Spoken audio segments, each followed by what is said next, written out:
দক্ষিণ এশিয়ার ভূরাজনীতিতে শুরু হয়েছে একের পর এক পালাবদল। নেপালে জেনজিদের আন্দোলনের সরকার পতনের পর তার প্রভাব পড়েছে প্রতিবেশী ভারতেও। দেশজুড়ে এখন উত্তেজনা আর রাজপথমুখী জনতার ঢল। সেই ঢেউ এসে পৌঁছেছে আসাম পর্যন্ত।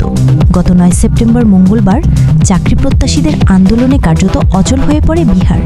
তার পরদিন 10 সেপ্টেম্বর বুধবার উত্তাল হয়ে ওঠে আসামের তিনসুকিয়া জেলা।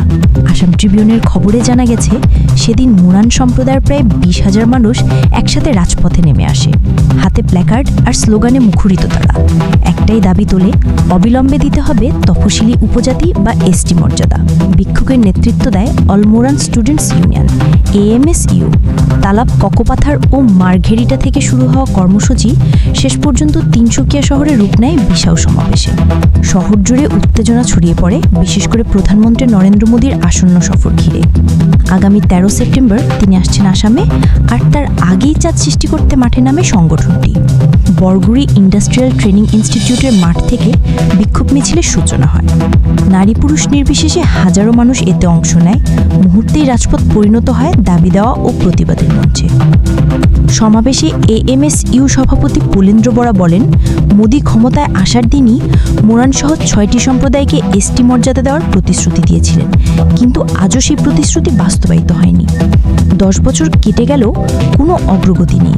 তিনি হুঁশিয়ারি দিয়ে বলেন, 2026 সালের নির্বাচনের আগেই যদি দাবি পূরণ না হয়, তবে শুরু হবে আরও ভয়াবহ আন্দোলন।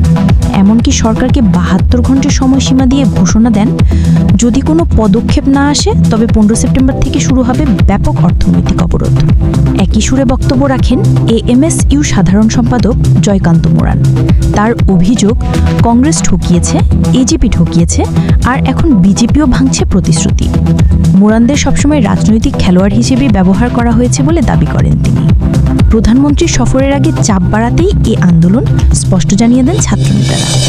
আন্দোলনের পরদিন থানার চারিয়ালিতে আবারও বসে প্রতিবাদ সভা। সেখানেও একসুরে ঘোষণা করা হয়, এই লড়াই হবে ঐক্যের, এই লড়াই হবে অধিকার আদায়ের। সুমাইয়া জান্নাত, GM টেলিভিশন। চোখ রাখুন GM টেলিভিশনের ফেসবুক পেজ ও ইউটিউব চ্যানেলে। সত্যের সন্ধানে সবার আগে GM টেলিভিশনের সাথেই থাকুন।